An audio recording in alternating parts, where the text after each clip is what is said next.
Bueno, buen día a todos. Gracias, Paula. Lindo compartir con ustedes esta mañana y un espacio de interacción, de diálogo y de reflexión entre todos.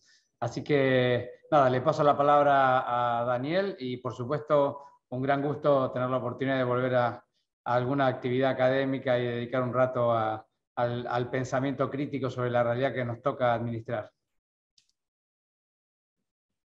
Bueno, yo agrego que de alguna manera estamos los tres ideólogos de todo lo que tenga que ver con las líneas de la maestría, porque Paula es la secretaria académica, así que para que no quede afuera de los méritos de la maestría, Pau.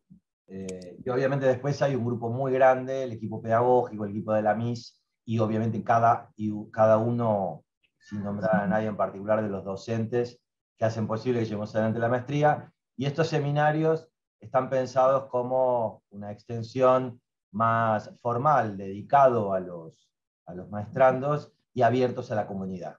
Este es el segundo año que lo hacemos. En la semana intensiva de mayo dejamos el contenido teórico de alguna de las materias como seminarios abiertos, así que es un placer tenerlos acá. Y también es un placer tener a Fernán en una charla abierta que las pocas veces que con la agenda que tiene Fernán lo podemos hacer se convierten casi en lo que vamos a hacer ahora, porque tocamos todos los temas de la misma manera que lo vamos a hacer ahora. Avanti, Paula. Bueno, bárbaro. Entonces, la primera pregunta, porque nosotros estamos hablando de los CIS en la pospandemia. Entonces, esta pregunta, empiezo por Daniel, pero después me interesa también, obviamente, que Fernán la complete. ¿Consideras que estamos en la pospandemia en lo que respecta a los sistemas de información? Yo creo que la mayor cantidad de incertidumbre las puede contar Fernán por la toma de decisiones que tuvo en su momento, pero cada organización y cada puesto tuvo su grado de incertidumbre, que fue creo que el elemento más importante que atravesó la pandemia. Estamos por atravesar ahora la cuarta ola. Yo desde lo epidemiológico creería que no estamos todavía en la post. Desde los sistemas de información creo que sí podemos empezar a ver qué nos dejó la pandemia, que tiene que ver esencialmente con la perspectiva de atención digital que va a tener el paciente o el usuario o el consumidor de salud, no importa el ámbito, sea público o privado, pero creo que sí podríamos decir que hay algunos indicios que ya tenemos ya bien establecidos de post-pandemia que después ampliaremos, pero desde el lado epidemiológico me parece que todavía no, aunque la sociedad exige que sí. No sé, Fernán, eso es algo que te hemos escuchado mucho a vos abordar. Sí, bueno, siguiendo un poco la línea de Daniel que comparto, si nosotros entendemos la pandemia como una catástrofe social multidimensional y crónica, esto significa un momento de máxima incertidumbre en la mayoría de las dimensiones del ser humano, la sanitaria, la económica, la emocional, la de los niños, la de los adultos mayores. Si entendemos así la pandemia, efectivamente ese grado de incertidumbre multidimensional ya se ha terminado. ¿Por qué? Porque más allá de que epidemiológicamente la pandemia sigue, y después si quieren podemos analizar un minuto eso, en términos de lo que es la catástrofe social está muchísimo más contenida, ¿no? Entonces, salido de esa incertidumbre catastrófica y de ese daño tremendo que ha sufrido la sociedad, por supuesto que a los fines del aprendizaje, ustedes saben perfectamente bien, conocen las etapas del duelo, digamos, ¿no? Toda gran pérdida o gran catástrofe tiene momentos de negación, tiene momentos de bronca, de búsqueda de culpables, tiene momentos de procesamiento e introspección de lo que pasó y tiene algún momento de aprendizaje. Entonces, como decía Daniel, me parece que ya estamos en momento de aprendizaje en términos de los sistemas de información y la situación actual de la salud y de la pandemia.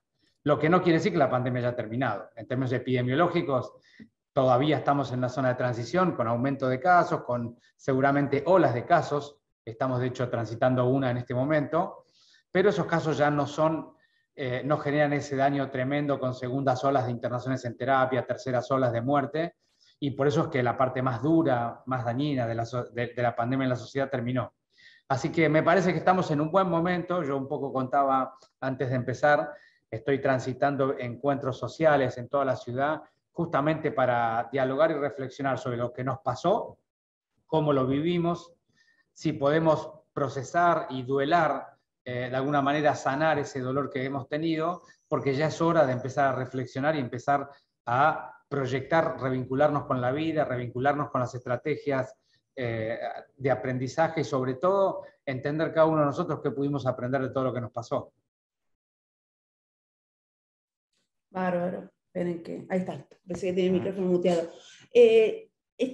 Voy a cambiar un poco el orden de las preguntas que te había pensado, ¿no? Porque hablaste mucho, Fer, del tema de cómo nos afectó, es decir, el tema de cómo manejar la incertidumbre, lo que nos generó puntualmente. Y yo creo que en este concepto de pospandemia, una de las cosas que ha surgido es cómo se afectó la salud mental de la población en general. Entonces, ¿existen datos sobre cómo, es decir, tal vez, no sé si números, pero datos de cómo se afectó la salud mental de la población? Es decir, yo como pediatra se ve mucho en los niños cómo se ha afectado cómo se han afectado el tema de aislamiento, cómo aparecieron retrocesos en lo que era, por ejemplo, control de esfínteres en los niños preescolares y eventualmente mucha sensación de angustia. Es decir, ¿tienen alguna información desde la ciudad de Buenos Aires y cómo lo piensan ir manejando?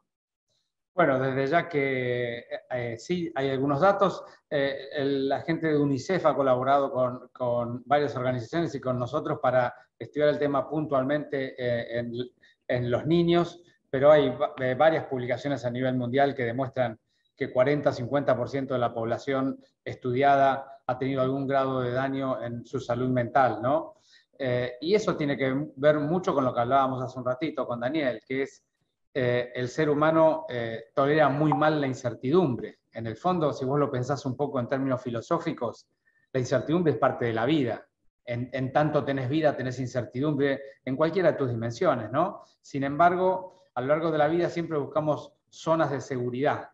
Seguridad y garantías en términos científicos, seguridad y garantías en términos de nuestra rutina cotidiana, de nuestro trabajo, de nuestros vínculos, de nuestra familia, porque nuestra cultura no está preparada para tolerar tamaña incertidumbre. Y eso, por supuesto, que digamos, esa incertidumbre genera daño en los vínculos, la pérdida vincular de las personas o el daño de la calidad vincular de las personas rápidamente se expresa como disminución de capacidad de tolerar agresiones o dificultades externas y por lo tanto rápidamente se daña tanto a la salud mental como a la salud física.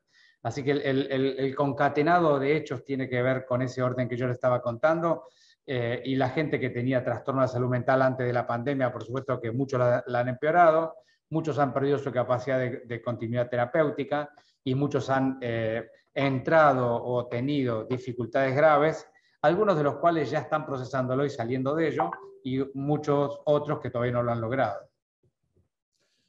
Ahora, tenemos varios comentarios sobre el tema en el chat, así que es interesante. Algunos dicen que el mejor antivirus en la pandemia es la vacuna y la información, y la cuarta ola es de la salud mental, con lo cual están en línea con lo que se viene diciendo. Pero bueno, focalizando ya sobre el tema del foco de esta charla, conferencia, como se quiera llamar. Daniel, ¿cuál considerás que es el mayor aporte de los sistemas de información durante la pandemia? Yo creo que la pandemia, a ver, seguramente en esto vamos a coincidir con Fernán, porque es algo que hemos discutido durante muchos años siempre. Los procesos de transformación en salud se dan de a lustros, o sea, se dan en tiempo muy largo.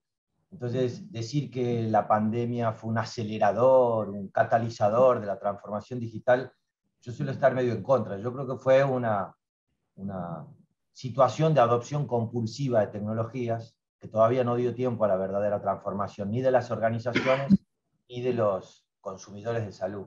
Pero sí creo que esta adopción compulsiva o esta generalización en la adopción de tecnologías, creo que como los sistemas de información durante la pandemia fueron tanto o más importantes como en cualquier vertical de la actividad del ciudadano, porque esta adopción compulsiva fue definida con algunos problemas de accesibilidad y equidad, ¿no? Es decir, eso que también es un tópico, una dimensión a tener en cuenta, Y a nosotros en el hospital nos tocó vivir menos. Calculo que Fernán va a poder dar un contraste mucho más adecuado de la problemática de la equidad en la accesibilidad a los sistemas de información. Pero yo creo que esa adopción compulsiva se dio en todas las verticales: educación, trámites de gobierno, comercio, y obviamente e-commerce, y obviamente en la salud. Entonces, me parece que si uno lo ve, le pegó a todas las verticales, a todo el quehacer en la medida de lo posible, pero claramente el poder generar la asistencia, o por lo menos, sí, yo diría asistencia, no asistencia específica desde el punto de vista tradicional, sino por lo menos dar un canal de comunicación, sea el cual fuere, de un paciente con el equipo de salud. Creo que ese fue el máximo, el más importante.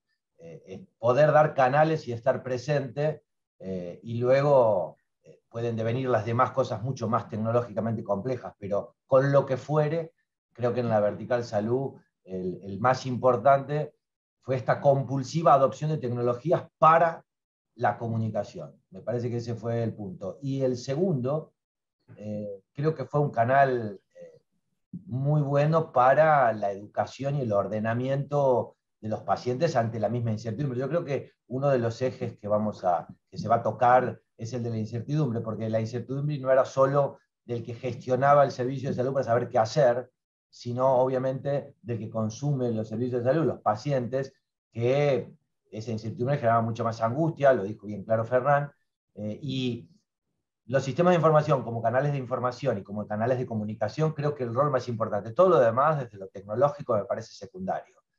Algunos podrán tener algún programa mayor o menor desarrollo, pero creo que lo más importante fue eso. A ver, Fer, ¿qué opinás?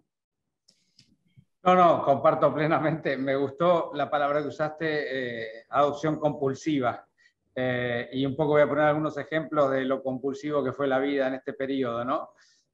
Vos fíjate, nosotros de un día para el otro, casi una semana para la otra, nos encontramos con una pandemia presente en la ciudad que después del primer caso, a los pocos días del primer caso, nos sentamos a discutir cómo podían los sistemas de información acompañar y fortalecer la estrategia del cuidado en pandemia, y lo primer diagnóstico que hicimos, no teníamos casi ningún sistema para gestionar la realidad que queríamos construir. Y revisemos algunos procesos. El primero era el proceso del caso sospechoso.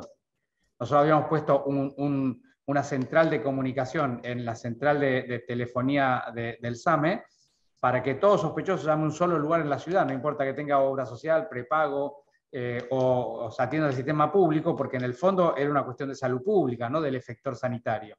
Entonces, primero es, bueno, todas las llamadas a un lugar y un proceso de gestión del sospechoso. No teníamos sistema para hacer eso, los sistemas no estaban preparados para categorizar en grupos de riesgo a personas con síntomas, no teníamos una lógica de traqueo en el sistema de quién había contactado, a qué lugar había ido, qué le había dado el resultado. Es decir, todo lo que sería la gestión del proceso del cuidado del sospechoso, que era el primer mes, fue el gran tema. No teníamos ninguna respuesta para ello. No teníamos sistemas de gestión de brote. Digamos, cuando aparecía un caso, ir al domicilio, investigar en la familia, vincular a las personas en un sistema informático que nos permita entender la temporalidad de los hechos, de los encuentros, para poder entender los contactos estrechos, quiénes estaban en riesgo, quién había que aislar. Lo que teníamos nosotros en la ciudad, que en una etapa mucho menos desarrollada de lo que ya habíamos hecho entre todos allí, era un sistema de información clínica. Pero la verdad que los sistemas de información clínica no son suficientes para atender tamaño drama como el que tuvimos que gestionar. Entonces, de golpe tuvimos que de un día para el otro hacer un diseño de sistemas, sobre todo eligiendo algunos sistemas que eran razonables para cada uno de los ámbitos que acabo de contar, y ver cómo se hacía la interoperabilidad, la articulación de sistemas para poder entender lo que nos estaba pasando. Nos llevó, por supuesto, varias semanas y algunos meses, incluyendo sistemas de gestión de estudios complementarios, de resultados, de diferentes efectores, pero de cara al ciudadano. Ahí el bot y el sistema de WhatsApp de la ciudad nos ayudó muchísimo. Pero en términos generales me gustó tu definición de adopción compulsiva. De un día para el otro tuvimos que repensar todo el sistema de información del sistema público, entendiendo al sistema de información como un sistema basado en el ciudadano y no en el sector público sanitario. Tuvimos que repensar un sistema de gestión de catástrofes o de epidemias, y tuvimos que hacer andar todo eso de golpe, ¿no? Y del otro lado, el ciudadano, que se encontró con un sistema de gestión de turnos para los testeos, un sistema de resultado de los test, luego, con posterior, un sistema de gestión de turnos de las vacunas, con vacunatorios montados a tal fin, en fin. Fue un gran Big Bang, digamos, ¿no? Donde ninguno de nosotros tuvo oportunidad de decir, me gustaría ir en este ritmo, sino que tuvimos que adaptarnos y surfear la ola de la realidad epidemiológica. Así que me quedaría con tu frase, Dani. Buenísimo. Bueno, yo le estoy preguntando ahora al resto del auditorio que tenemos, ¿no? Si todos también tuvieron que hacer una adopción compulsiva y por otro lado si tenían la infraestructura para poder hacerlo, porque yo creo que eso también era nosotros en el hospital ya veníamos con una historia trabajando durante varios años para poder adoptar. Y fue una migración de un día para otro de todas las agendas que eran presenciales a teleconsulta, pero bueno, surgió el tema de que los médicos y los pacientes estaban en su casa y la conectividad y cómo poder hacerlo era muy complejo. Pero siguiendo con esta línea, entonces, más allá de la adopción compulsiva, que uno puede ser que en esa adopción compulsiva tome cosas que no son tan buenas, pero la necesidad y había que salir al toro con lo que se podía. Entonces, de estos eventuales avances o adopciones compulsivas que trajo la pandemia, que uno podría decir que, Daniel dice que no es un catalizador, pero sí que aceleró de alguna manera lo que estaba rezagado en la implementación de salud digital. ¿Cuáles piensan ustedes que van a persistir? ¿Qué es lo de toda esta ebullición que hubo gracias a la pandemia va a quedar?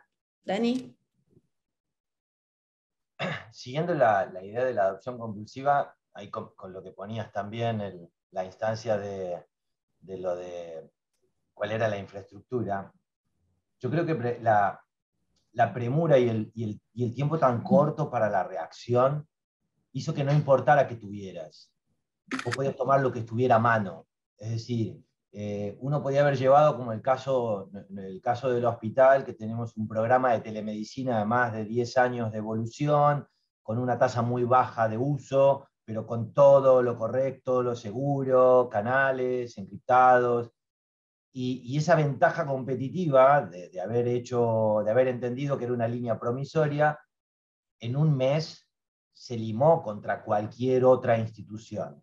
¿Por qué? Porque cualquiera agarró lo que pudo. Es decir, si podía tener una mensajería como WhatsApp y dar la solución a su consumidor de salud de esa manera, fue suficiente. Si vos ponías una llamada telefónica o lo automatizabas por un chatbot como el Boti en la ciudad, que fue central para el manejo de la información, que seguramente después Fernando nos va a contar, yo creo que claramente el concepto del canal de comunicación no presencial, desde el punto de vista del sistema de información, y no te estoy hablando de telemedicina, o telesalud, o tele lo que quieras, sino canales de comunicación, es lo primero creo que es el primer beneficio que va a generar.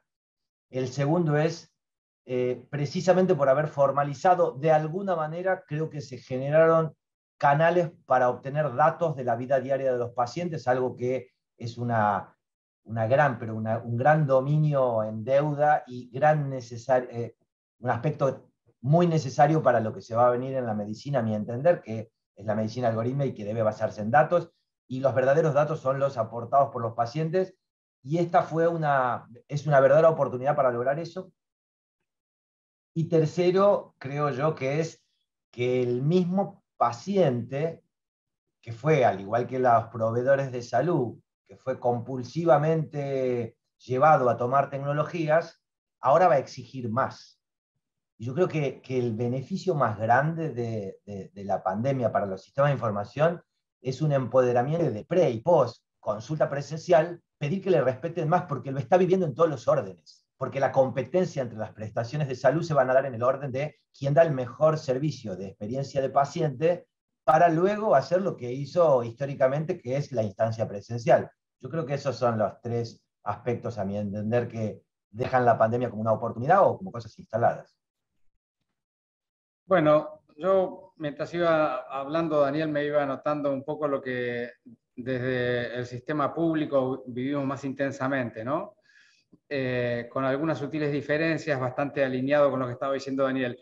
A mi juicio, lo anoté como número uno, como la cosa más relevante, es la pandemia y la necesidad de atención clínica mediada por tecnologías que tuvimos, y sobre todo el cuidado de alguna manera de lo que serían los criterios de salud pública, la circulación comunitaria del virus, la contagiosidad, el análisis de brote, todas cuestiones que van más allá del cuidado clínico habitual, nos pusieron, a mi juicio, en el primer lugar, es entender y permitir y acompañar la continuidad de cuidados. Para nosotros era esencial entender la historia de la persona que estábamos viendo. A veces pasa que la continuidad de cuidado en la atención clínica no se ve tan claramente, no se ve tan relevante, no es tan importante, pero en la práctica me parece que lo que hizo la pandemia para los sistemas informáticos del sistema público es lo clave, lo trascendente. Si nosotros teníamos una persona que tenía COVID y esa persona vivía en Loma de Zamora, lo importante que era entender qué estaba pasando en Loma de Zamora, en el barrio y en la casa donde esa persona estaba, cómo la atendíamos, cómo le devolvíamos la información a Loma de Zamora para que puedan hacer el seguimiento posterior y el análisis epidemiológico. Es decir, yo diría, el concepto de continuidad de cuidados, la pandemia lo puso de una manera dramática y los sistemas de información hubo que reacomodarlos para long life, digamos, es el seguimiento temporal de los eventos, la concatenado de actos temporales tan importantes como el acto en sí, ¿no?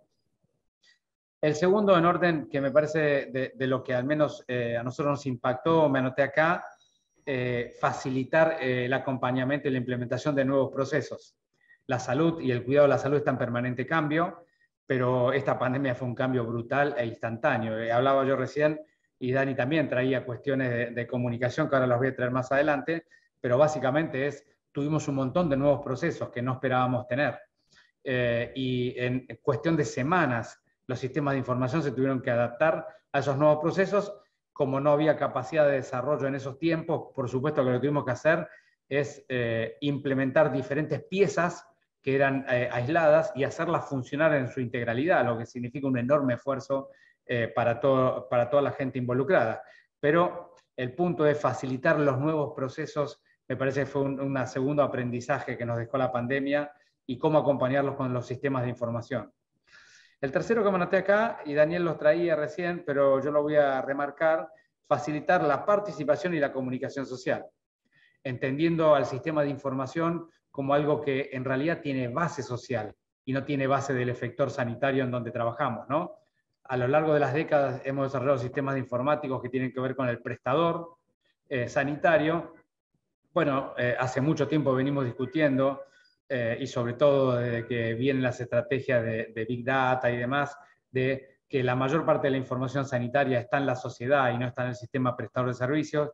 ¿Cómo integrar todo eso? Bueno, me parece que esta pandemia nos demostró, así como el resultado de la pandemia dependía críticamente de lo que pasaba en la sociedad, de cómo cada ciudadano decidía cuidarse, aislarse y cumplir normativas, los sistemas de información demostraron que la participación y la comunicación social, en términos de mostrar lo que estaba ocurriendo y que la gente declare lo que le estaba pasando, fue un elemento tremendamente importante. En cuarto lugar, me anoté, lo puse así genéricamente, ubicuidad de servicios sanitarios. En términos de, obviamente, la ubicuidad de la información, la teleconsulta, la teleasistencia y todo lo que es cuidado mediado por tecnologías desde ya, pero también algo que a nosotros nos fue muy útil, y los que trabajen en redes de servicios a lo mejor lo pueden haber sentido, que es cuando una persona necesitaba un cuidado determinado de cualquier tipo, testearse, vacunarse, atenderse, internarse, el sistema de información nos permitió distribuir en red, en 34 hospitales, en 50 centros de salud, en 60 centros de testeo, en 48 centros de vacunación, y las personas podían optar y tener a la vista un sistema de prestación de servicios, entre comillas, ubicuo, porque no era ubicuo, pero sí distribuido en red, de plena accesibilidad. Para nosotros fue esencial y cualquiera que haya vivido en la ciudad y haya usado los servicios sabe bien de qué le estoy hablando.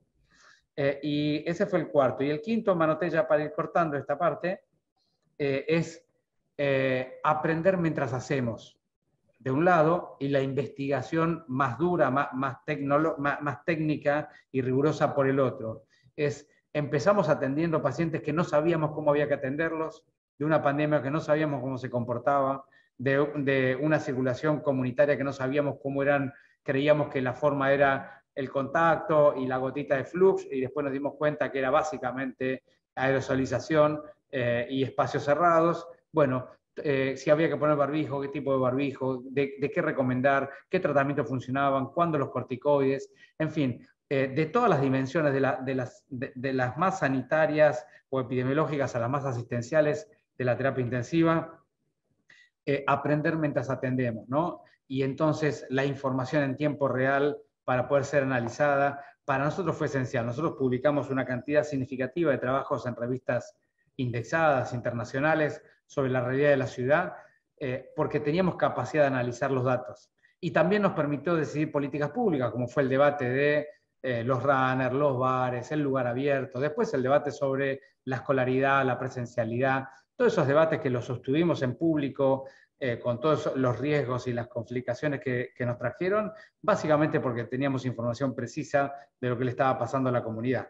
Así que en quinto lugar pondría aprender a investigar como un elemento esencial que nos trajeron los sistemas de información en la pandemia. Entonces, para cerrar, permitir la continuidad y entender la significancia de la continuidad de cuidados, facilitar los procesos nuevos, facilitar la participación y la comunicación social, la ubicuidad de servicios y de oferta de atención, y aprender a investigar como eje. Bueno, es lo que siempre preguntaste, Fernando. Sí. Dale, Dani. Yo creo que, Fernán, en las dos intervenciones lo dejaste claro, y eso es algo que de alguna manera muchas veces lo discutimos, y más en la materia de gestión sanitaria, y es, creo que quiero agregar algo que dijo Fernán, pero darle énfasis, es a tanto los tomadores de decisiones como los financiadores para la toma de decisiones, llamarle organismos multilaterales, creo que, y las organizaciones a nivel mundial de la salud, creo que le dieron importancia por primera vez a los sistemas de vigilancia epidemiológica. Yo creo que siempre estuvieron como reducidos a una instancia estadística asincrónica y fuera de tiempo, y me parece que se puso en evidencia la necesidad y se puso mucho recurso a nivel internacional, y creo que vamos a ver esos frutos recién por ahí en la próxima pandemia o de los años venideros.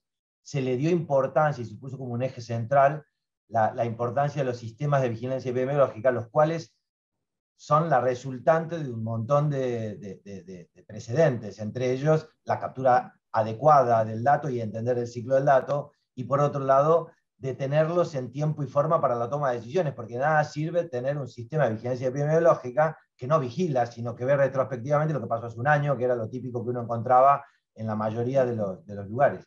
Así que creo que quiero poner, repensando un poco después de la intervención de Fernán, la importancia que deja la pandemia en los sistemas de información en ese lugar. Hasta te diría que, a mi entender, para el beneficio del bien social de la salud, mucho más importante que la telemedicina o la teleasistencia. De alguna manera, el concepto de Learning Health System, ¿no? Sistemas que aprenden mientras operan, ¿no? Es un viejo concepto de Chuck Friedman de hace 10 años, que en la pandemia lo vivimos en la piel. Exactamente, bueno, y ahora se está haciendo un evento en julio sobre cómo serán los Learning Health Systems en el contexto de la post-pandemia. Yo creo que se habla mucho post-pandemia, nosotros queremos que llegue la post-pandemia, ¿no? Es decir, de alguna manera poder pasar esa etapa. Pero un poco lo que quería decir era, lo que vos decís, Fernán, que es de alguna manera lo que viniste haciendo siempre. Vos siempre lo que hiciste, trabajaste en desarrollo de sistemas o proyectos, y todo tenía que tener un dato para poder medirlo e investigar realmente el verdadero efecto que tenía el hecho de poder hacerlo.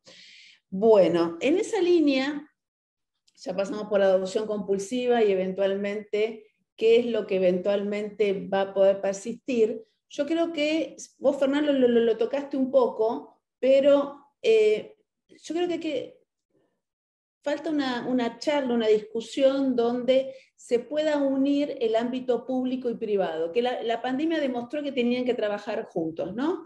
Entonces si uno quiere armar una agenda digital que involucre el ámbito privado y público, ¿cuáles son las prioridades? Es decir, ¿por dónde habría que empezar? Pues sabemos que el Ministerio de Salud de la Nación tiene una agenda digital, pero ¿cómo hacer para que todos estemos alineados y que se englobe finalmente ambos sectores?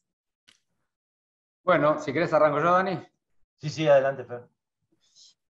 Bueno, nosotros con Daniel y con Paula hemos defendido durante un par de décadas, ya no me acuerdo cuántas, un concepto que desde muy al principio de nuestro proyecto lo vimos patente, ¿no? Y es la transformación digital no es mediada por tecnología, sino es mediada por la estrategia de salud. Es decir, los sistemas de información en realidad lo que hacen es potencian, acompañan una estrategia sanitaria, no son un proyecto aislado en sí, porque el sistema de información es el que acompaña procesos, muestra resultados, indicadores, ayuda a aprender de lo que estás haciendo, pero decididamente lo que tienen que acompañar es la estrategia, con lo cual, si uno se pregunta qué estrategia de información para la articulación público-privada, la pregunta es qué estrategia de salud tenés, ¿no? Y allí, en este momento, justamente está en agenda pública el debate de algún nivel de transformación de los sistemas de salud, lo han visto en los diarios de diferentes lugares, lo venimos a discutir en el Consejo Federal de Salud que hicimos ahí en La Angostura la semana pasada. El sistema de salud argentino se merece una rediscusión y esa rediscusión tiene que naturalmente aprovechar los talentos y las capacidades y las fortalezas actuales, es decir, sin romper lo que hay que agregarle un valor agregado a cómo ir para adelante. Y en ese valor agregado, volviendo a los comentarios que hacíamos hace un rato, es si uno se para del lado de un ciudadano, ya sea para promoción, prevención, atención sanitaria o rehabilitación, lo que sea, uno se para del lado del ciudadano, al ciudadano le encantaría tener un sistema de salud que sea independiente, o si ustedes quieren, transparente, como nos gusta en los ámbitos de salud, de información, transparente a qué hay detrás, quién es su asegurador, quién es la persona que lo cubre, quién es el efector sanitario, quiénes son los especialistas. En el fondo, el sistema ideal sería, yo ciudadano necesito recibir participación, estrategia de promoción, prevención, y luego un sistema que me atienda y no me importa si tengo cobertura de esta obra social, de aquel prepago, del sistema público, ¿no? Ese es el mundo ideal. Para ese mundo ideal, lo que tenés que tener es muy buena organización entre los efectores públicos de la seguridad social y privados, de un lado, los sistemas de información o la información que se generan en cada uno de ellos, y sobre todo los sistemas que están arriba, que son los sistemas de aseguramiento, de cobertura económica. Entonces yo puedo ir circulando por diferentes lugares, el sistema por detrás va resolviendo la problemática de quién me cubre, quién paga la prestación y cómo se accede a la información. Ese es el concepto ideal. Para ese concepto ideal me gustó algún dato, alguna frase que creo que dijo Daniel o vos, Paula, no me acuerdo, que es el ciudadano como agregado de valor. En realidad, hay una frase bastante disruptiva que yo estoy insistiendo mucho últimamente y es, y me desvío un segundito de lo que estaba diciendo. Si uno se pregunta qué es la salud, hay un montón de definiciones, ¿no? de la definición de la OMS, a lo que ustedes quieran. Pero hay una definición que no es completa, pero es muy disruptiva y me gusta mucho, que es la salud es una construcción social. En el fondo, buena parte de las condiciones de la salud de la gente depende de determinantes sociales que están afuera de la prestación de servicio. Entonces, si la salud es una construcción social, la sociedad y el ciudadano tienen un componente esencial en el cuidado, mantenimiento de la salud, lo que sería la salutogénesis, la génesis de salud, y por supuesto la patogénesis, el cuidado luego de la enfermedad en la provisión de servicios de los efectores. Entonces, mirado de esa mirada mucho más sistémica, mucho más amplia, mucho más integrativa, es, si pensamos en salud y sociedad, es la sociedad y el ciudadano como eje central, como agregado de valor, y sobre eso un sistema de prestación de servicio. ¿Cómo llevamos esto a la realidad cotidiana? Porque parece que hace una descripción teórica totalmente abstraída de lo que nos pasa? Bueno, por supuesto que continuidad de información, volvemos al concepto, continuidad de información, para lo cual interoperabilidad de sistemas, estrategias de articulación de sistemas de salud de los diferentes subsectores, estrategias de continuidad de la información en términos de interoperabilidad de sistemas, estándares, todas estas cosas que seguramente ya todos habrán participado la semana anterior o irán viendo en estas charlas. Pero sobre todo, luego, participación social o comunicación social. En esto, como decía Daniel, instrumentos de utilización sencilla de la sociedad, como son los chatbots, los sistemas de comunicación, y por supuesto, inteligencia artificial, sistemas expertos que nos lleven a entender qué está pasando en la sociedad y que tenemos que montar como estrategias de articulación entre los diferentes efectores. Me fui un poco por las ramas en diferentes áreas, pero me parece que le doy una amplificación al terreno de la pregunta para que Daniel la complete. Bueno, yo empiezo por tu final. El otro día estaba en un evento donde hablaban varios especialistas de interoperabilidad, y yo empiezo por el final para terminar en tu principio. El problema para mí de la interoperabilidad, y mirá que esto Fernando lo conoce muy bien porque fueron muchos debates ya hace casi 20 años, si armábamos un sistema que sea estándar e interoperable, lo cual hicimos, y nunca interoperamos con nadie. Y la mejor definición es que la interoperabilidad suele ser la resultante de fuerzas de mercado. Nadie quiere interoperar porque precisamente con la no interoperabilidad se diferencian, o con la no interoperabilidad queda claro el nivel de madurez de los subsectores. Entonces, yo creo a esta pregunta que hiciste, Paula, yo diría, y ya tratando de llevar el paralelismo a lo que dijo Fernán con respecto a lo que es un plan, y al sistema de salud, porque siempre el sistema de información es la imagen, la sombra o la imagen especular de lo que es el sistema de salud. Lo primero que plantearía es que va a haber interoperabilidad clara. Hoy ya no es un problema tecnológico ni de estándares, sino es un problema de regulaciones, y que esa interoperabilidad va a ser la resultante de que haya una verdadera reforma, tal cual comenta Fernán. Pero creo que no puede haber una agenda digital sin una agenda de gobierno. ¿Por qué? Porque la agenda digital y el plan estratégico para la salud digital va a ser siempre la resultante de lo que tengas ya de base como infraestructura, esencialmente infraestructura, nube, comunicación o lo que quieras, para las otras instancias del gobierno electrónico, ya sea educación, ya sea el mismo gobierno electrónico. Yo creo que esto, y para que vean lo difícil que es, yo creo que esto es un muy buen ejemplo que inclusive vivimos con Fernández, el de Uruguay, en donde la Agencia de Gobierno Electrónico, la AGESIC, tuvo como una de sus ramas, en donde el Ministerio de Economía, el Ministerio de Salud y un proyecto de agenda digital en salud, que se llamó salud.uy, es el que llevó adelante todo el proceso, tardado más de 10 años, y la interoperabilidad entre público y privado, que fue tu pregunta original, llega 10 años después. Y eso es porque había un plan, y yo coincido, y acá llegando ya al principio de lo que plantea Fernán, es porque el plan fue, primero, una política de Estado, segundo, la resultante de una reforma de salud previa, y tercero, el entender que salud era una más de las verticales que iba a tomar el usufructo de todo lo intermediario que necesitaban todas las verticales. Y la interoperabilidad llega a posteriori de todo eso como una resultante natural, pero luego de haber pasado lo anterior. Y eso es planificación estratégica. Y la planificación estratégica esencialmente es medir el gap de donde estás a donde querés llegar, ver el mejor camino para llegar a ese lugar deseado a donde querés llegar, y todo eso atravesado por un proceso de transformación sociocultural. Lo tecnológico acompaña, porque en el medio, imagínense que en 10 años la tecnología cambió 5 veces. Entonces el concepto ya no es un desafío tecnológico, sino es un desafío de manejo del cambio, algo que hemos aprendido a los golpes en los últimos 20 años. Muy bien. Bueno, los comentarios que va poniendo toda la gente en el chat están muy en línea con lo que ustedes van diciendo y contando diferentes realidades.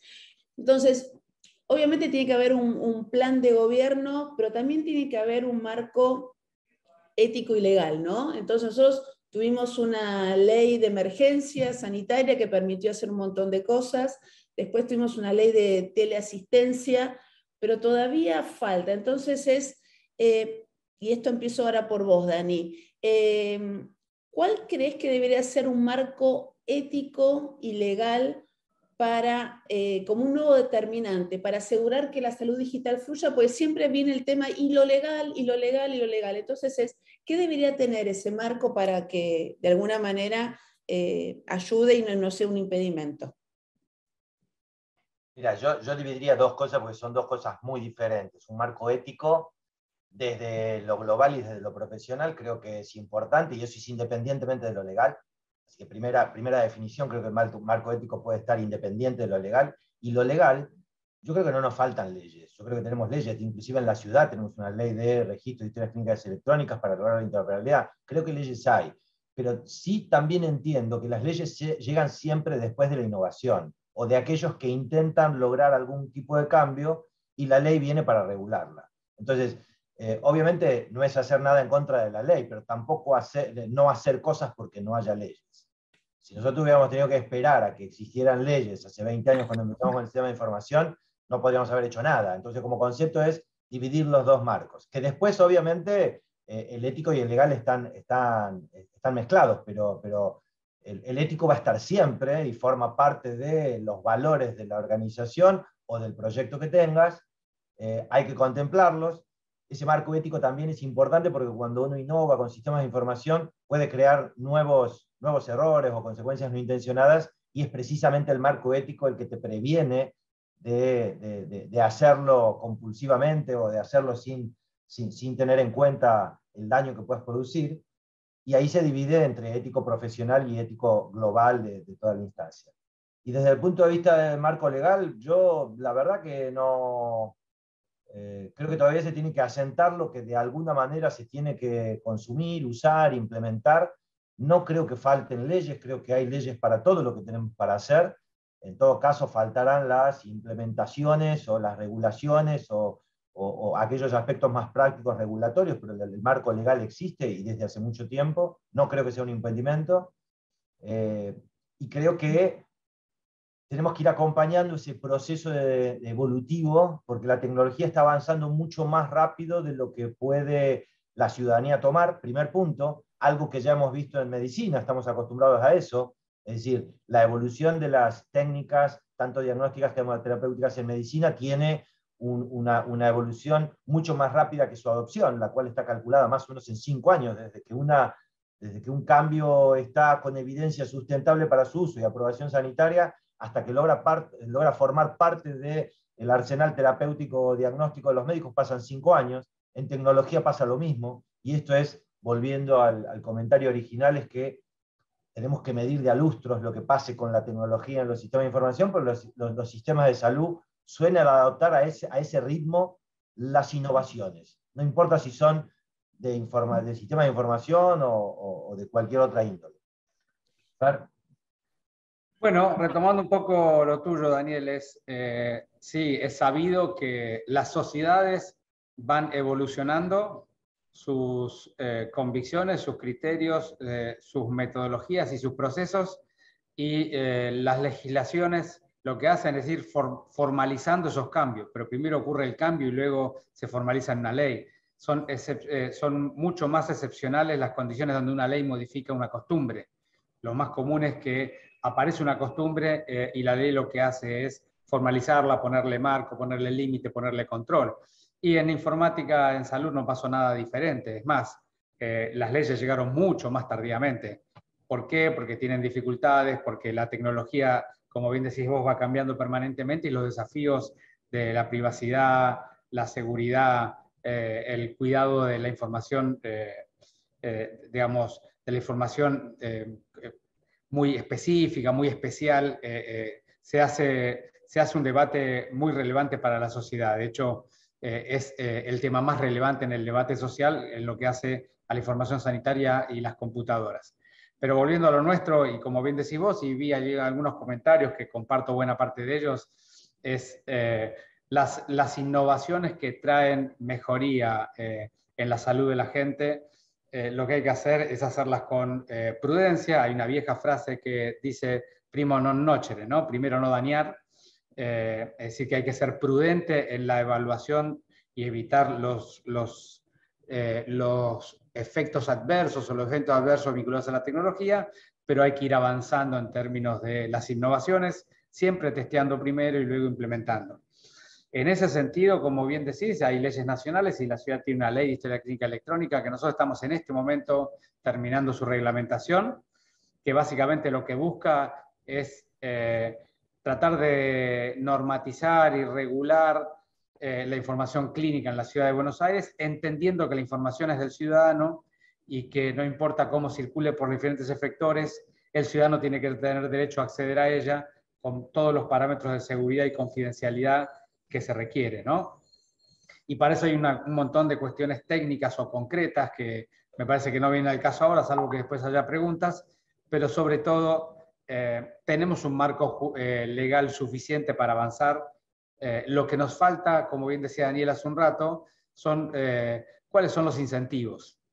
Y yo ahí creo que hay incentivos que hacen, obviamente, en un mundo occidental, el incentivo tiene que ver con el incentivo económico, pero yo creo que esos incentivos económicos hay que vestirlos de otro tipo de incentivos, incentivos morales, éticos, incentivos de debate social y sobre todo a poner de vuelta al ciudadano en el centro del debate. Cuando vos pones al ciudadano en el centro del debate, los incentivos se alinean más rápidamente.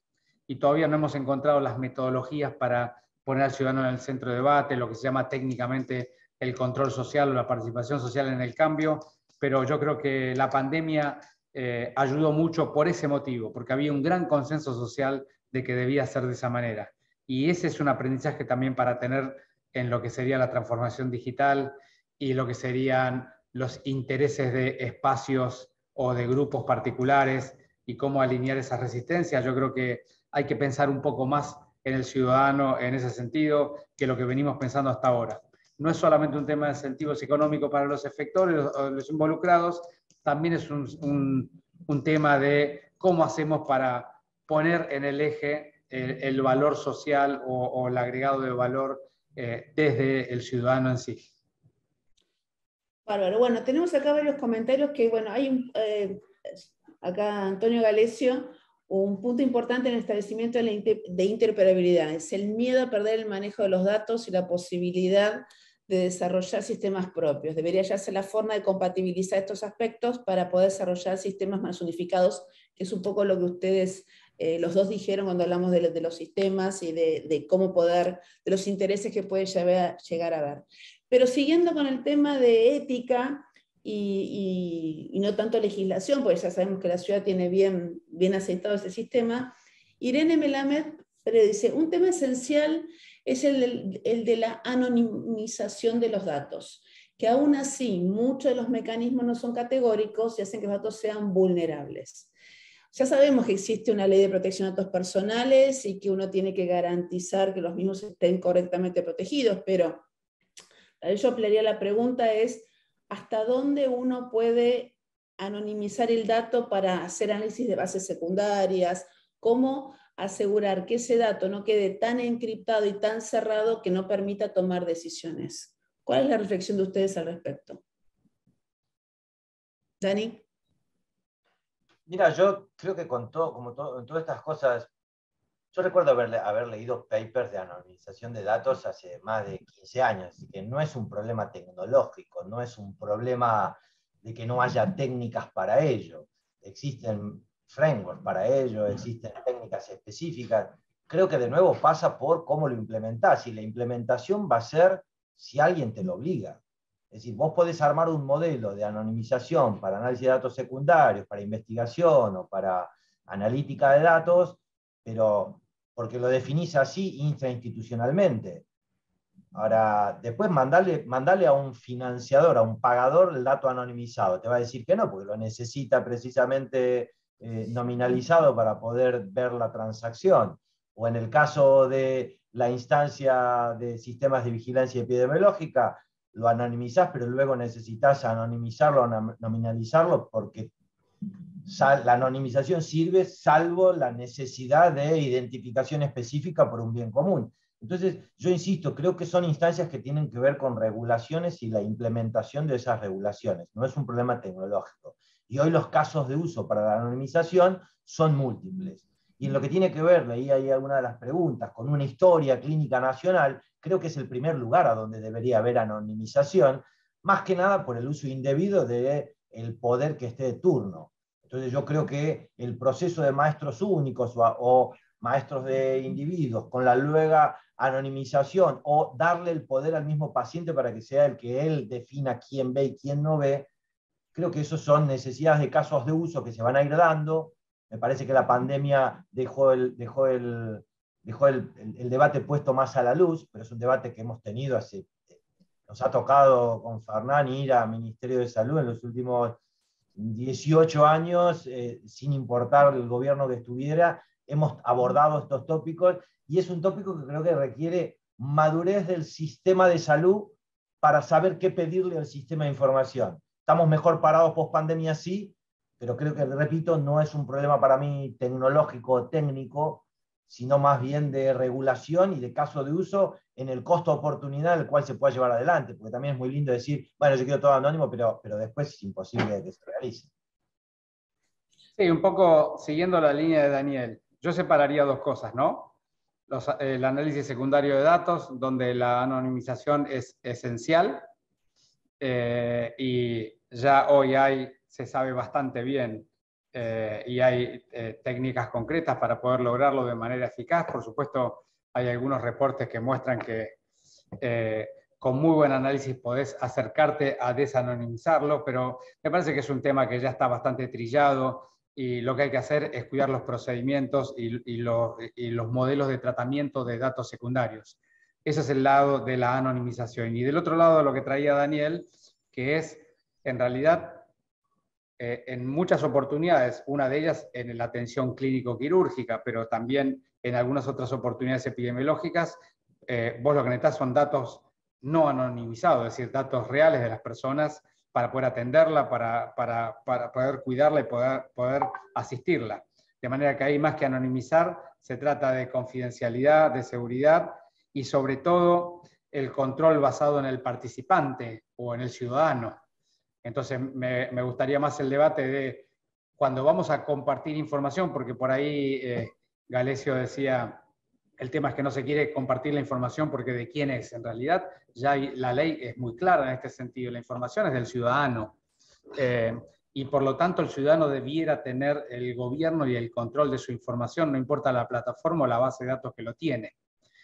Desde esa mirada filosófica es que hay que construir la estrategia y con esa estrategia construir los sistemas de información.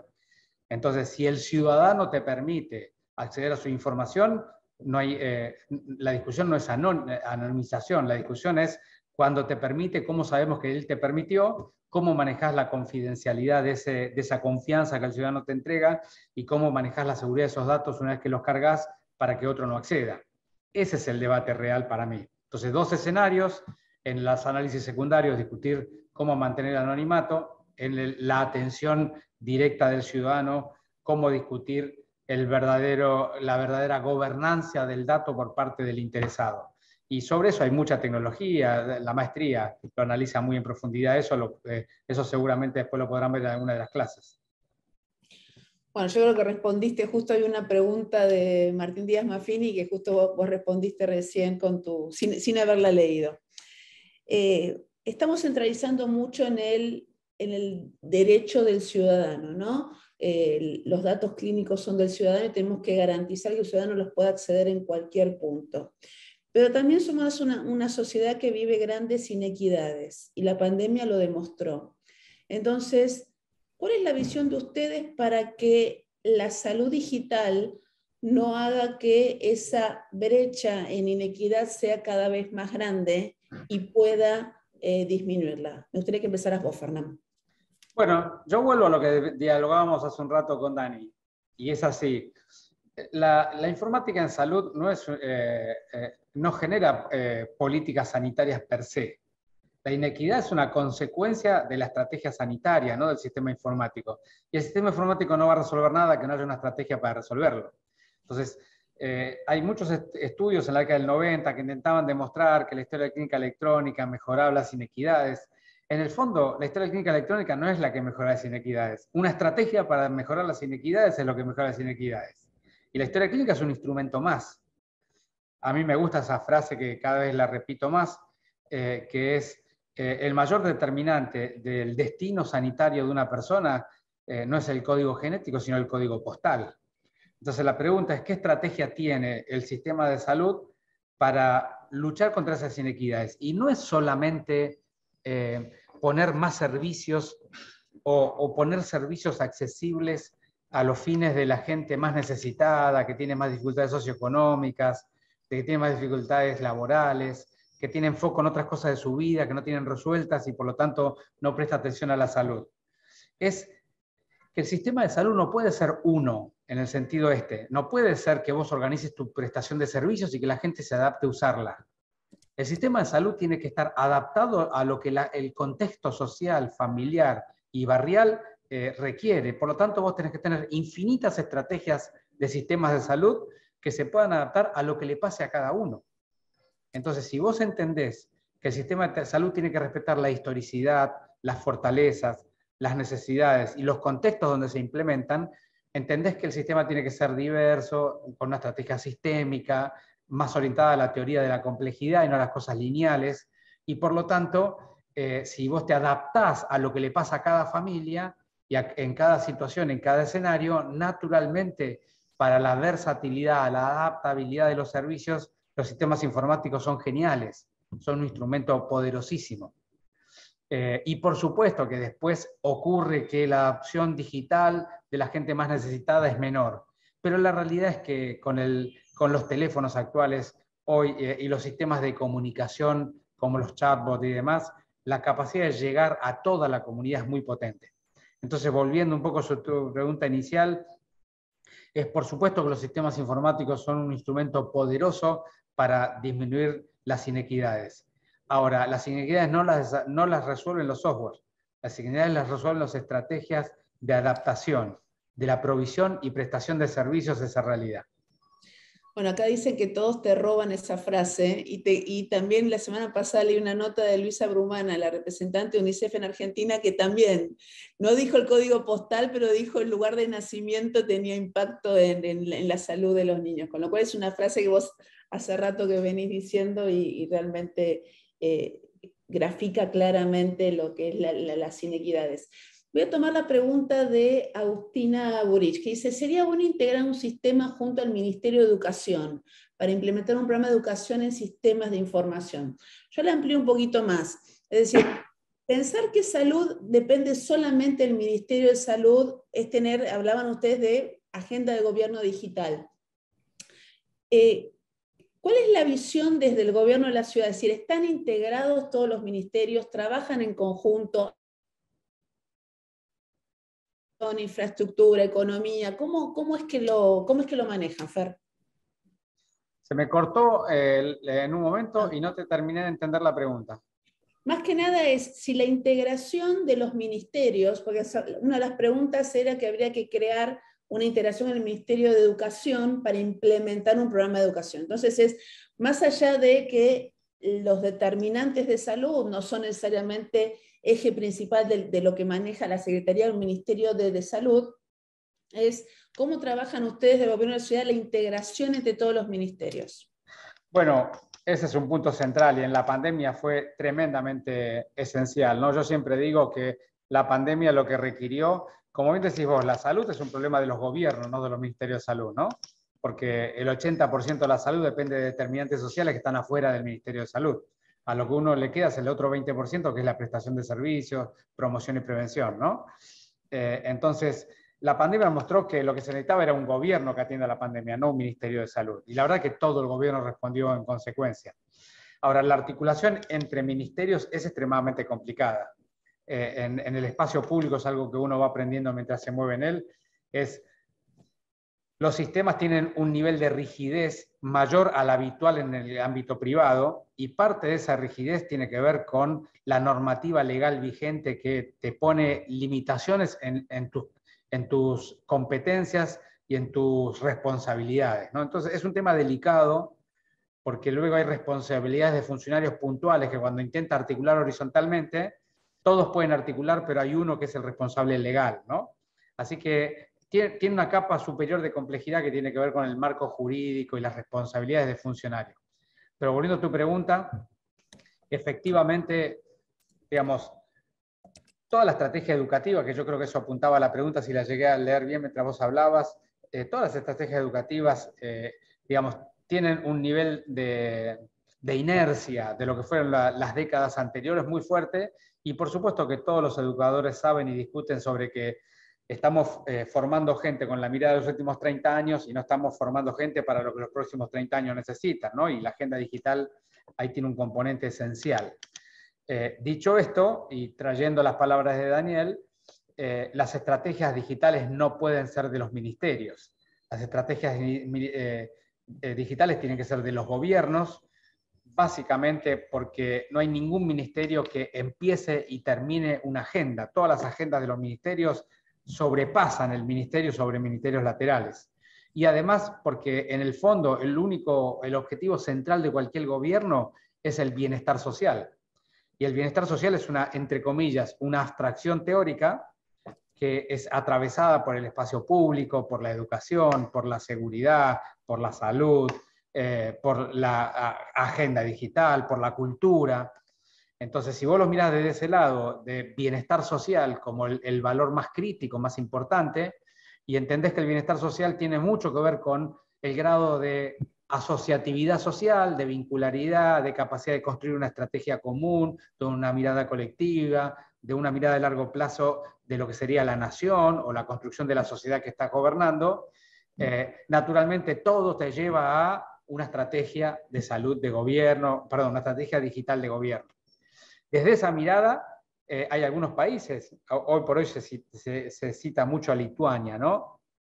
Como un gran país que ha hecho una transformación de gobierno digital impresionante. Yo tuve la oportunidad de ver algunas experiencias de ellos, pero por supuesto que hay tantos otros países que tienen sus iniciativas. Pero entendiendo a que, de vuelta, la estrategia es lo que mueve la realidad y las culturas sociales.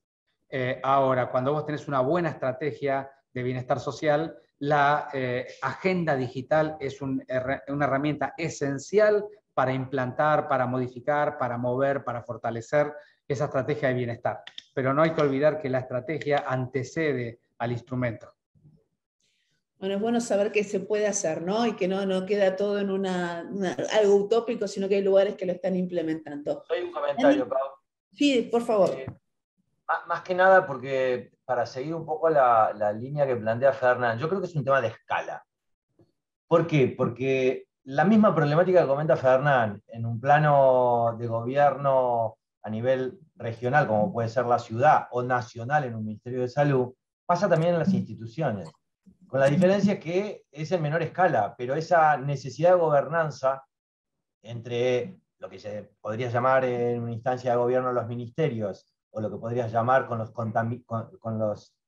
compartimentos de poder en cualquier organización, y entendiendo que más en la de salud están muy distribuidos, yo creo que la problemática es la misma, y la instancia del sistema de información estando en pos de, es la misma problemática, nada más que en escala. Obviamente que la escala de un gobierno es mucho más compleja y multidimensional, porque en un ámbito organizacional vos podés controlar alguna de esas dimensiones, pero creo que es un problema de escala. Así que la misma problemática le sirve, y esto más pensar, diciéndolo a aquellos que están en formación en sistemas de información en salud, los que van a ser especialistas en sistemas de información aplicados a la salud, es que los mismos conceptos son los que están presentes, lo único que cambia es la escala. Entonces, de ahí de nuevo la importancia de la planificación estratégica del proyecto, y en donde entender que es un problema socio-organizacional y tecnológico, pero el componente social y organizacional sigue siendo el más importante. Y eso lo deja bien en claro Fernán en cuanto a cómo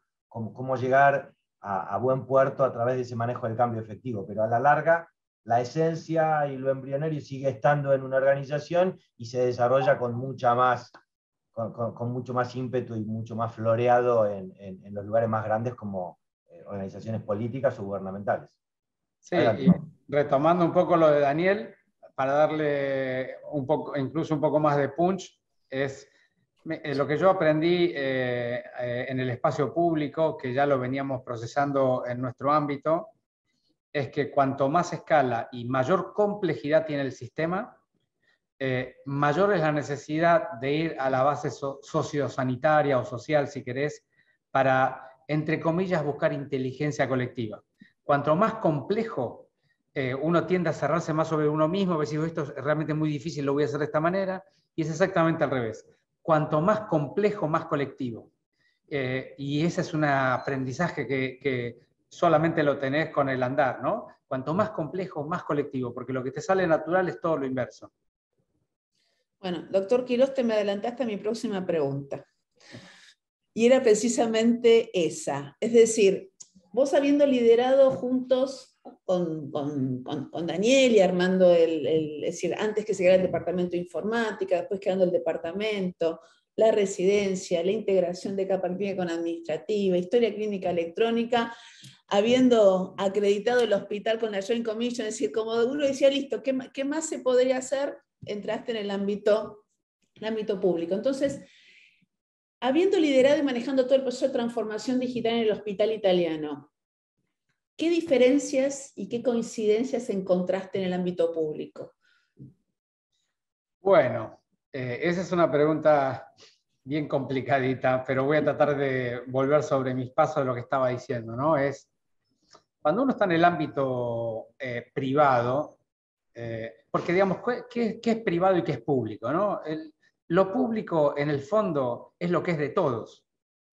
Y lo privado es lo que es de un grupo, de una persona o de una entidad.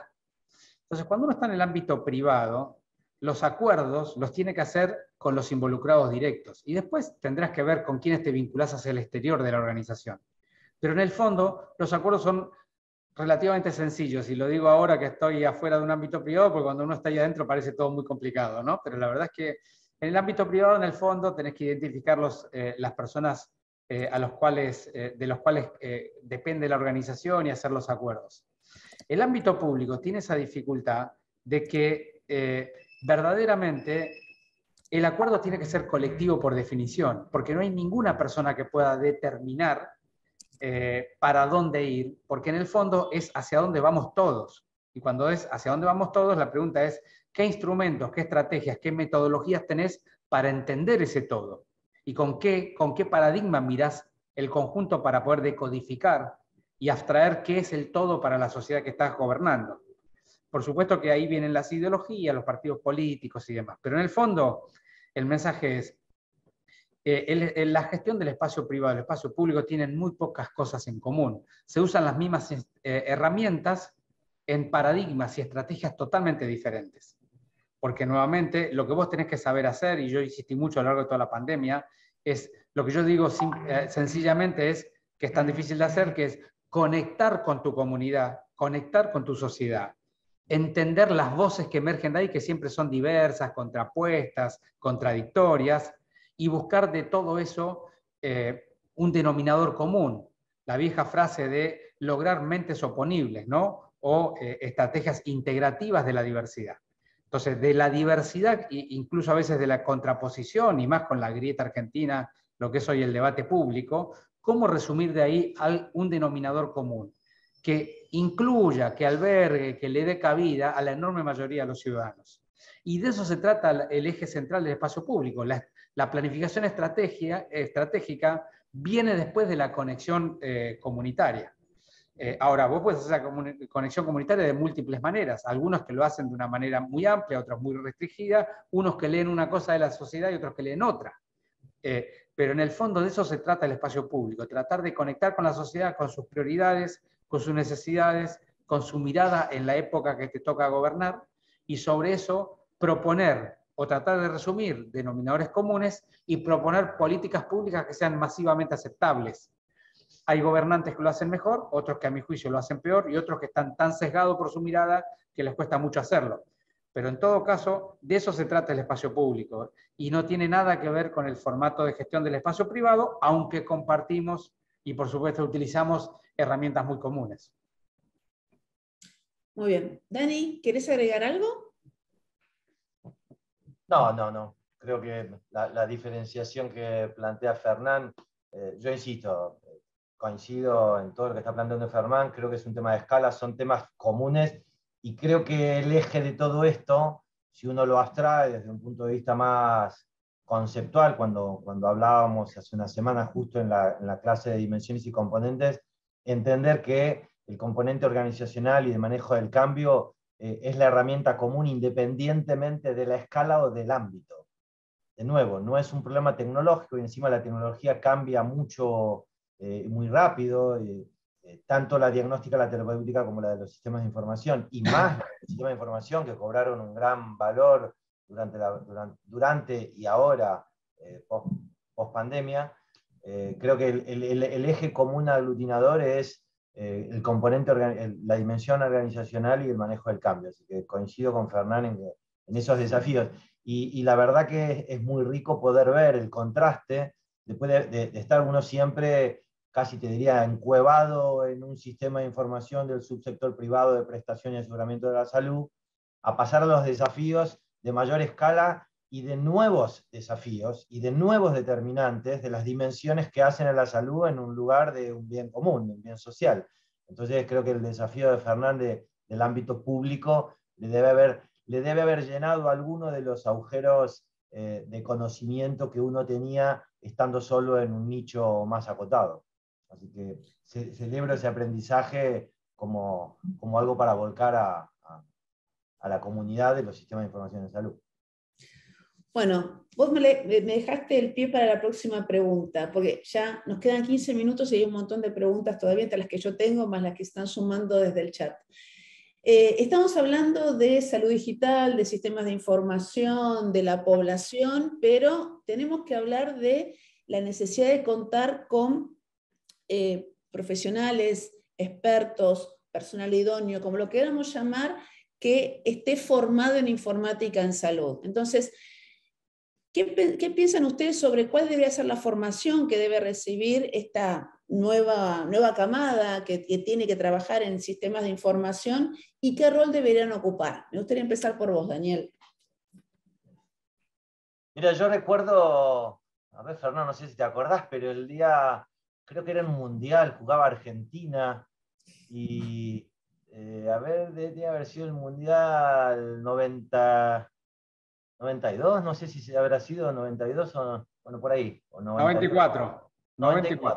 94, que estábamos reunidos un grupo de profesionales, muchos de los cuales hoy tienen acciones directivas en el hospital. Estábamos reunidos y Fernán abre la puerta del departamento, estábamos reunidos para ver el partido, y Fernán dice, ya sé lo que tenemos que hacer. Y dijo, tenemos que hacer una residencia de informática médica, mira, año 98. Yo estoy convencido de aquel entonces a la fecha que la formación de recursos humanos específico para llevar adelante los proyectos es condición sine qua non.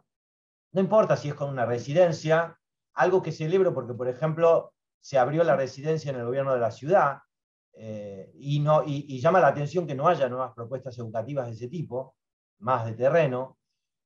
También celebro que a través del tiempo hayamos creado la maestría, pero me llama la atención también que no haya propuestas educativas y que las únicas propuestas que hoy están floreciendo son más bien de diplomados o cosas muy orientadas a lo tele, porque como está de moda, yo estoy convencido, pero convencido, y creo que esto es de alguna manera uno de los grandes frutos del proyecto, que la formación de recursos humanos en sistemas de información es algo central y fundamental. Esencialmente, ¿por qué?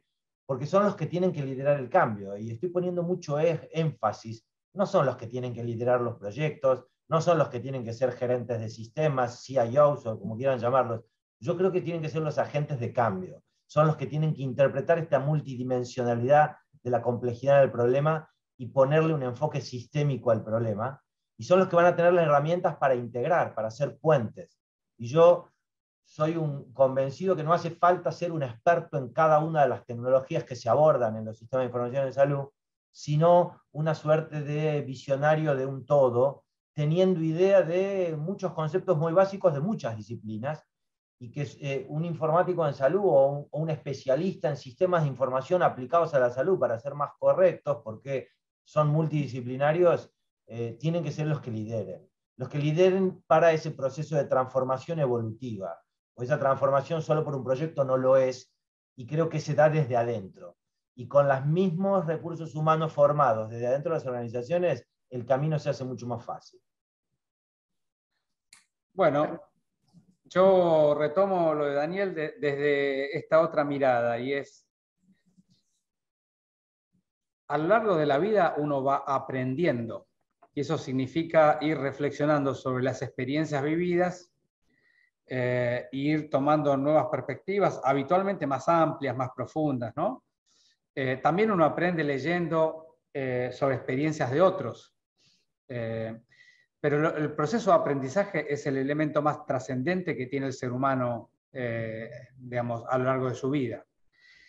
Y esto es básico para cualquier ser humano, ¿no? Ahora, cuanto más mayor aceleración o mayor dinámica, o mayor fluidez tenga el sistema en el que uno vive, más esencial es el aprendizaje. Y vamos 300 años para atrás, y una persona aprendía un oficio a los 12, 14 años, y ya luego se dedicaba a ese oficio y prácticamente el aprendizaje cotidiano era muy pequeño. Se dedicaba a ejecutar el oficio aprendido. Y como decía alguna vieja diapositiva que compartíamos nosotros, es una persona hace 300 años se exponía en toda su vida a la misma información que hoy tenés en un diario dominical, ¿no? Entonces, es evidente que la dinámica, la fluidez y los cambios en los sistemas te exponen a la necesidad de adaptación y de aprendizaje cada vez más rápido. De hecho, la definición más clara de inteligencia es la capacidad de una persona de adaptarse al contexto y a los cambios. Entonces, visto desde ese lado, y un poco fue el principal argumento que tuvimos allá en el año 94 para crear la primera entidad que fue la residencia, que la fuimos después mejorando y optimizando. Pero dicho de ese lado, la informática en salud, los procesos mediados por tecnologías en salud y fuera de la salud, están en un ámbito, están en un contexto de cambio tremendamente acelerado, desde el primer día. Digamos, no son sistemas estables y establecidos, al revés, son sistemas en permanente cambio, porque son sistemas que, por un lado, se genera un cambio por la propia tecnología, y por otro lado, la propia tecnología y la implementación del sistema generan un cambio en el comportamiento social. Entonces, están permanentemente en retroalimentación. Es un sistema complejo, retroalimentado, vinculados entre sí por tecnologías. Entonces, dicho eso, es obvio que el entendimiento y el aprendizaje cotidiano son un componente esencial. Y si el entendimiento y el aprendizaje cotidiano es un componente esencial, las estrategias de capital humano, capital social, de formación, de aprendizaje continuo, lo que te va pasando, es el elemento esencial. Por eso es que la hago más larga, pero digo lo mismo que dijo Daniel, es, dadas las condiciones, las características y las cualidades que son la tecnología como un instrumento facilitador de la gestión del cambio, del área tecnológica donde lo implementás y del comportamiento social por otro lado, y la retroalimentación permanente de todo eso, hace que o vos estás permanentemente evaluando, midiendo, entendiendo lo que pasa y aprendiendo, y por lo tanto proponiendo cambios, o estás afuera del juego. Te dedicas a comprar soluciones que siempre llegan 10, 20 años tarde para lo que vos necesitabas. Y para cuando te das cuenta de lo poco que te iban a cambiar la realidad, ya llegaste demasiado tarde a esa realidad. Entonces, yo creo, e insisto muchísimo, la formación de recursos humanos en el ámbito de la informática y la gestión social y de los gobiernos, pero sobre todo en el ámbito sanitario, es un componente esencial, es una estrategia esencial en cualquier sistema que se quiera adaptar a la innovación. Y no es, digamos, y el aprendizaje o la anticipación de cómo va a impactar en el futuro es un componente esencial, por lo cual no se trata de comprar lo mejor, sino se trata de entender el impacto de lo que estás comprando o desarrollar lo que vos querés desarrollar. Porque como dice esa vieja frase de esa imagen que alguna vez Paula me consiguió en internet, es, digamos, en la salud, los cambios de hoy impactan en 5, 10 o 20 años en el futuro. Para cuando te das cuenta del impacto, llegaste muy tarde. Entonces, nosotros tenemos una imagen de un oso agarrado a un iceberg, ¿no? Y decimos, las consecuencias son muy tardías. Si vos no querés quedar como un oso abrazado a un iceberg, con el calentamiento global, tenés que anticiparte a la realidad. Sí, sí, esa foto costó conseguirla para encontrar ese concepto, pero quedó como un icono de tu frase. Bueno, pero y justo ya nos quedan 6 minutos nada más, así que lo que quiero ver es, pensando en esto que dijiste del iceberg y el oso, ¿no? ¿Qué tienen en agenda para los próximos años en lo que respecta a sistemas de información? Es decir, ¿qué proyectos están pensando que en algún momento la pandemia se va a terminar o viviremos acostumbrados en este nuevo entorno? Es decir, ¿qué es lo que quieren liderar? ¿Qué es lo que quieren desarrollar en los próximos años? Dani. Bueno, a ver, yo creo que en el subsector privado, o sea, aseguramiento y prestación privada, en un país que tiene ese subsector como mercado muy regulado, no es fácil porque la coyuntura de alguna manera impacta mucho en la planificación estratégica de lo que uno imagina del sistema de información. Pero tratando de abstraerme de eso, es decir, abstrayéndome del subsector, yo creo que en donde hay que poner el foco es en dos grandes líneas. Yo diría, hoy yo tengo el foco puesto en dos grandes líneas. Uno, en rediseñar los procesos de accesibilidad y de multicanalidad para generar un refuerzo en lo que tenga que ver con la experiencia del paciente en los procesos de atención. Yo creo que eso va mucho más allá de los sistemas de información y creo que hay que acompañar la transformación que debe darse en el proceso de atención de los pacientes. Creo que el que no haga eso claramente va a perder, no va a entender cómo llegar a la vida diaria de los pacientes de una manera muy adecuada. Y ahí engancho con la segunda. Creo que la segunda línea es estar preparado para la medicina algorítmica, y eso es tanto decision support, llamar la inteligencia artificial como un paraguas, machine learning, y eso requiere datos. El poder computacional dejó de ser un problema porque hoy se alquila, se renta, la nube lo está dando, así que ya no es necesario tener grandes infraestructuras on-premise para poder llevarlo adelante. Estamos ante una gran problemática de fuga de valor humano, de talento humano en el ámbito de los sistemas de información, coyunturalmente. Y por el otro, es decir, poder computacional adecuado, gente formada que lo pueda hacer, y el otro son los datos.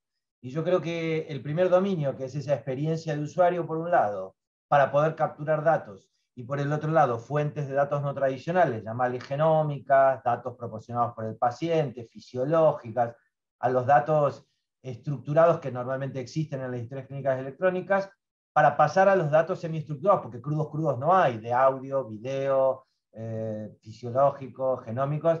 Yo creo que el desafío va a ser cómo lograr que esa medicina algorítmica y de ciencia de datos se logre ponerla en el workflow de los profesionales. Porque a la larga, yo creo que esto fue una discusión inclusive a inicios de nuestro proyecto, es muy fácil comprar las soluciones, pero es como lo que pasaba cuando compraban un sistema de laboratorio o un sistema de radiología digital. Después terminabas yendo a cada sistema propietario monolítico y siendo vos el que interoperaba, y vos te rompían el workflow asistencial. Entonces el desafío es, no importa si lo desarrolles o lo adquieras, el desafío es cómo llegar al profesional en su proceso de atención. Esta discusión la tuvimos hace 20 años por la historia clínica electrónica, y creo que el camino que hicimos, y más con las acreditaciones, fue el adecuado porque respetamos mucho el workflow asistencial, y yo creo que lo que viene es cómo incorporar en los workflows asistenciales, ya sea primarios, secundarios o a nivel nacional, cómo respetar ese workflow asistencial con esta medicina algorítmica para llevar sus beneficios de una manera transparente y contextual, y no como lo es hoy, que es con poca evidencia, más con políticas de mercado o con casos de usos rimbombantes, pero que luego, llegado el momento de ver el valor agregado que realmente da el proceso asistencial, son bastante minúsculos o secundarios. Esa es mi visión. Fer. Bueno, Dani creo que pasó por todos los lugares, pero lo voy a tratar de conceptualizar de esta manera. Primero, entender a la sociedad, que significan los individuos con un conjunto de reglas de vincularidad y de poder instalado en las instituciones de la sociedad, a la sociedad y el individuo como parte de la estrategia sanitaria y del sistema de salud. Por lo tanto, entender un poco más ese workflow que ocurre en la sociedad, esa información que viene de múltiples fuentes, entender un poco más el comportamiento del individuo-sociedad y la cooperación entre individuos. Paso número 1. Y representar eso en los sistemas de información, por supuesto, ¿no? Paso número 2, como bien decía Daniel, acompañar y mejorar los procesos y sobre todo la continuidad de cuidado y la continuidad de información. Acompañar el workflow sería el resumen del paso número 2. Paso número 3, colaboración de la medicina algoritma, de la inteligencia artificial, en fin, sin ninguna duda, un elemento esencial en el entendimiento futuro. Hay que encontrar el punto justo de cuándo es cooperar, cuánto es avisar, cuánto es alertar, cuándo es, en fin, diferentes funciones de la medicina algorítmica, pero sin ninguna duda va a tener una participación esencial en el futuro. Cuarto nivel que me anoté acá mientras Dani iba hablando, aprender del comportamiento de los sistemas complejos. La mayoría de los sistemas de investigación en salud tienden a linealizar en un formato causa-efecto a las intervenciones sanitarias. Y la verdad que las intervenciones sanitarias, cuando caen en lo que se llama técnicamente la efectividad de los cuidados en la sociedad, entra en una dinámica que tiene una complejidad mayor y un comportamiento diferente a la relación causa-efecto lineal que se investiga. Por lo cual, porque no es lo mismo poner una gota de agua en un frasco y analizarla que tirar una gota de agua en el océano. Entonces, el tema es entender el verdadero impacto de las intervenciones sanitarias y no sanitarias, como pueden ser las regulaciones de la industria alimentaria o de los comportamientos sociales o de lo que sea. Entender el verdadero impacto de las intervenciones sobre un sistema complejo que está lleno de elementos, de personas y de instituciones. ¿Y cómo impacta eso? De eso se trata lo que hablábamos al principio de los Learning Health Systems, ¿no? Un verdadero entendimiento de la respuesta puesto en el terreno efectivo y no bajo modelos experimentales, donde está todo contenido, todo controlado. Ese sería el cuarto punto. Y el quinto que me anoté acá, que Dani creo que lo pasó al final, facilitar el aprendizaje continuo de los profesionales. Nosotros hemos hecho alguna estrategia ahí con las famosas piezas de información contextualizadas, ¿no? Es cuando uno está atendiendo a un paciente, cuando uno se está vinculando con un paciente en particular en cualquier escenario, debería tener más piezas de información contextualizadas, ayuditas de conocimiento científico de alta calidad que te den información en el momento que estás atendiendo al paciente, vinculado en lo que estás haciendo y lo que el paciente te está diciendo y de la historia del paciente, de lo que él tiene, porque el aprender mientras atendemos, que se hacía siempre con maestros que te acompañaban, cada vez la medicina es en contextos menos acompañados y necesitamos que un sistema inteligente nos acompañe y nos ayude a aprender. Así que para resumir y cerrar, punto número 1, sociedad e individuo como partícipes indispensables. Punto número 2, procesos y continuidad del cuidado. Punto número 3, colaboración de la medicina algorítmica. Punto número 4, aprender del comportamiento y el resultado en los sistemas complejos de las intervenciones que hacemos. Punto número 5, acompañar el aprendizaje individual en la práctica cotidiana. Bueno, la verdad que ya nos pasamos un poquito, pero la verdad que ha sido un placer. Espero que todos lo hayan disfrutado como disfruté yo en este ida y vuelta y poder charlar como charlamos habitualmente y poder compartir esta charla con un momento éramos casi 380 participantes, así que muy interesante.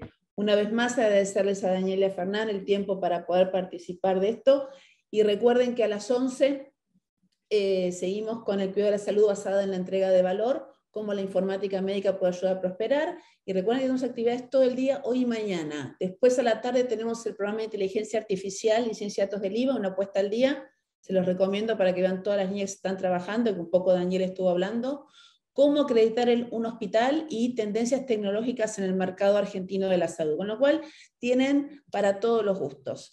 Así que les dejo la palabra ahora a Daniel primero y a Fernán después para cerrar esta hermosa charla que tuvimos.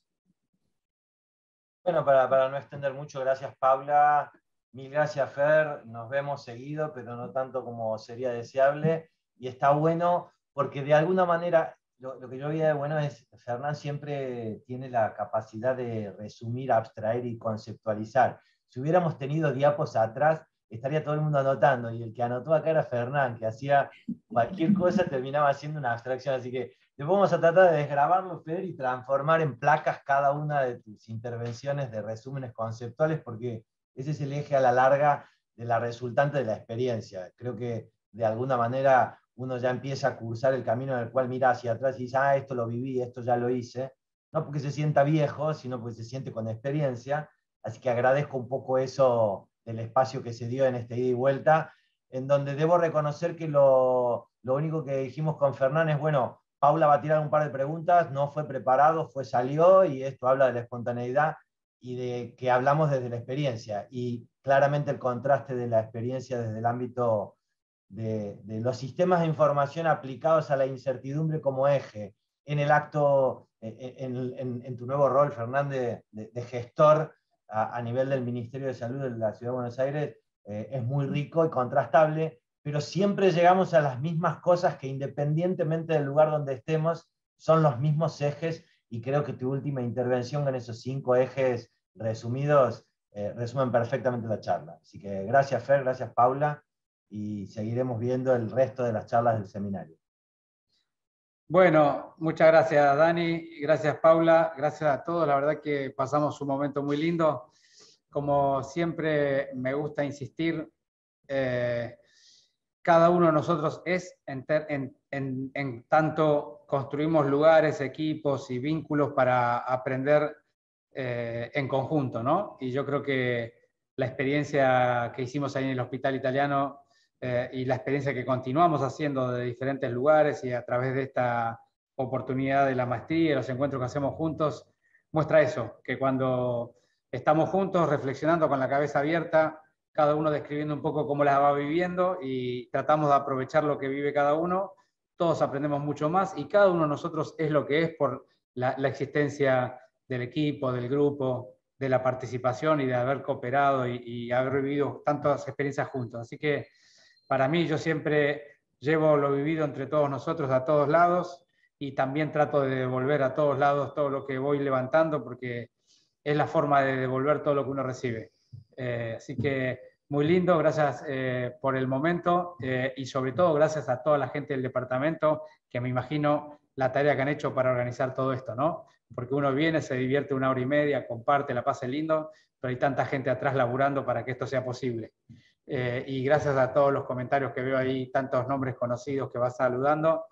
Muy lindo al menos alguna vez tener la oportunidad de estar cuerpo a cuerpo, aunque sea cara a cara en la pantalla, con tanta gente linda que uno fue conociendo a lo largo de la vida. Gracias a todos y nos seguimos viendo.